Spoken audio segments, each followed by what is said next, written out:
Hello and welcome to this week's What Were They Thinking? The first topic this week is the celebration of the 29th anniversary of the Hubble telescope. The image chosen for this was a picture of the Crab Nebula. That is two stars, a white dwarf and a red star, colliding in space. The process of their destruction brings them so close together that you could not tell with the naked eye that they are two different entities. Hubble was launched on the 24th of April 1990. In that time, it has made over 1.4 million observations of 45,000 celestial objects.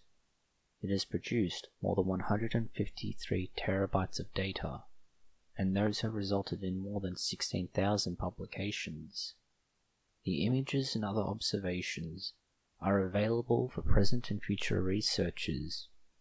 In a similar line of events, NASA's picture of the day was not done by a professional piece of equipment or even a professional, but rather was an amateur astronomer's picture of the Rosetta Nebula. The retired oceanographer Gene Dean, in his passion for astronomy, came out with a picture that is stunning to look at.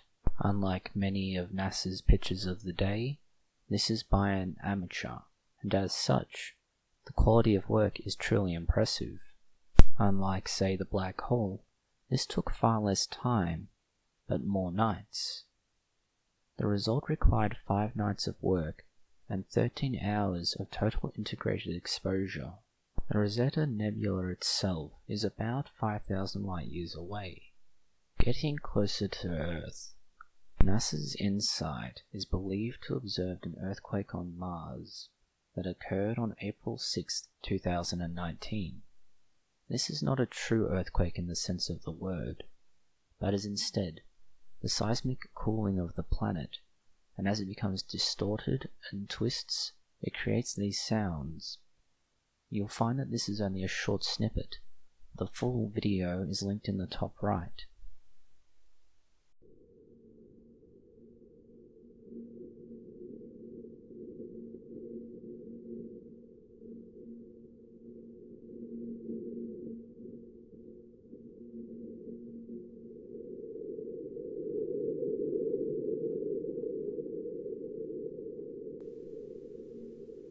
Still not quite back on Earth, Japan has released its video of Hayabusa 2 bombing Ryugu. Last week's What Were They Thinking described how the Hayabusa 2 was dropping a small explosive on the asteroid to test what its effect would be in space and how craters are formed. A short time after Japan's space agency released that video, they started to show the aftermath of their effort. Japanese scientists have considered their effort a success. They had initially expected between a 2 and 3 meter crater to be formed. Instead, it is 10 meters in diameter. Given that the location they hit appears to be made of rock and not sand, the largest size of the explosion is yet not understood, but they believe it could lead to scientific discoveries.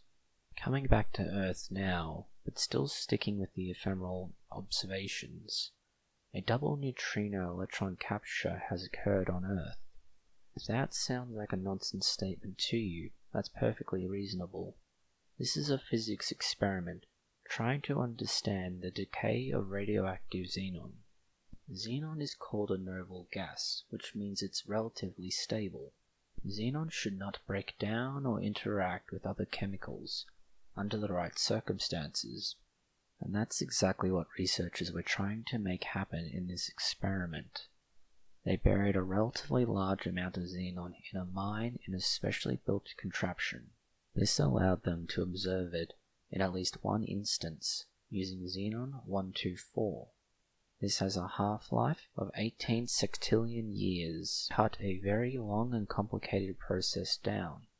Unlike most other elements, xenon must simultaneously absorb 2 electrons to create 2 neutrons.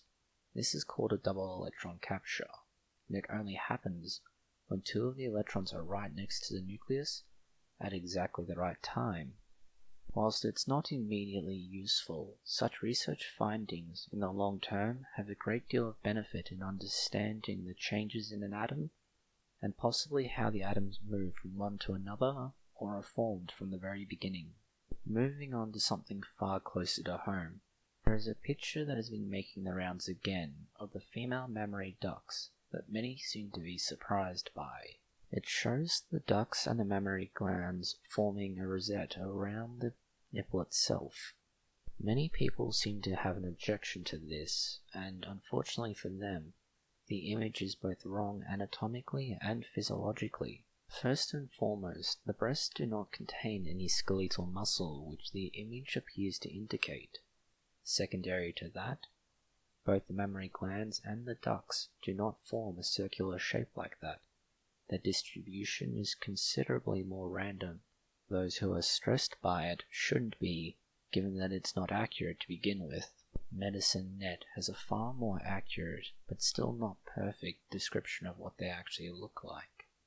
You'll find that instead of being skeletal muscle, they are housed in fatty tissue. So whilst the image may be striking, it's certainly not correct. Going from the chest now to the head, there's been a recent review as to whether or not you could really have any thoughts once your head has been chopped off. The article in question comes from The Conversation, where they explored the idea that Anne Boleyn may have tried to speak after being beheaded. Considering last week's What Were They Thinking exploration of whether or not you could revive a dead brain, and the prospective future work with a head transplant, this is becoming increasingly relevant. The most recent research shows that those who have lost their heartbeat still continue to experience cognitive function for a number of minutes after death. This is seen in those who have had cardiac arrest and continue to understand what is happening around them, even when they are not exhibiting any of the normal signs of cognitive function. This means that there is prospective allowance that those who have been beheaded could well have remained conscious and aware of what was happening after their supposed death. The most well-known case example is of Mike the Chicken. Mike the Chicken lived for 18 months after his head had been chopped off. The executioner in this case had failed to cut through the right part of the brain stem, and so basic functionality remained for this chicken. It was kept alive and fed on gruel for nearly a year and a half, after which it eventually died. In far less depressing and morbid news, we have a far better understanding of how early blindness can actually shape the brain and make auditory function better. The study used 2 groups of individuals, 4 with early blindness and 5 with apnophthalmia, a condition in which both eyes fail to develop. By putting these individuals in a functional MRI machine, they were able to figure out that the participants had better compensation in their brain structure through brain plasticity for their non-deprived sensory organs. Whilst these individuals have better brain structure and have been able to make up for the missing parts of their body, or at least those parts that are not developed correctly, a boy has been born in Alaska without a particular type of brain cell. The boy was born missing microglia. There were none at all present in his brain, and it was the result of a mutation in a single gene called CSF1R. The doctors who met him did so days after he was born. The doctors met him due to breathing difficulties and an oversized head, and that after brain scans, the structures looked wrong. Although microglia make up only 10% of the brain, and they are generally not considered that important by contrast to other structures, they appear to have been long overlooked. In this case study, the absence of the microglia led to the neurons growing across his skull and filling every space, including the wrong places. This also led to the wrong connections and a number of other issues that otherwise would not have occurred. The 2 that were perhaps most significant were that his ventricles, that are normally fluid-filled, were in fact packed full of neurons, and a structure called the corpus callosum that would otherwise link the left and right hemispheres did not develop at all. There have been animal models of this disorder, but until now, nobody has ever actually been diagnosed with this particular dysfunction of the brain. Unfortunately, it became so severe, not because he had the mutation itself, but because he had inherited 2 copies of it from both his mother and his father. This is a byproduct of his parents being cousins. If he had received only 1 copy, he would have developed something similar to dementia in his 40s, but would have otherwise lived a productive life. Having inherited 2 copies, he unfortunately died shortly after birth. Going from that particularly depressing topic to another that is far more optimistic, there was a 90-million-year-old strange crab-like creature that has been found in fossilized form. The artistic impressions and the fossil evidence appears to indicate that it was in some respects adorable, with large round puppy dog eyes. The body itself was very much like a lobster, with a long curving shell made up of individual segments. For all the fact that it's a crustacean that are generally seen as hard, cold and unpleasant, this is arguably cute. In a similar vein of investigating strange and unusual species, another YouTube channel called The Jungle Diaries has published a video which shows butterflies drinking pee and the tears of animals. As strange as it may sound, some animals such as butterflies live off drinking the tears of animals, and, when they can, urine as a far larger and more accessible source of fluid. It's not just something limited to Bear Grylls or those who want to wash their face in urine. Next we have the eerie photographs of something called red sprites. Photographs of these were captured of the sky in Oklahoma. This is a phenomenon that occurs as a consequence of lightning storms. They are triggered by the discharge of positive lightning between a thundercloud and the ground. However, you will not see them between the cloud and ground, but instead in the upper mesosphere. This is somewhere between 50 and 80 kilometers up into the sky. They are incredibly large discharges. Whereas a regular lightning bolt may be 5 kilometers long, it would be very tiny in its diameter. These can be substantially larger, at up to 50 kilometers across.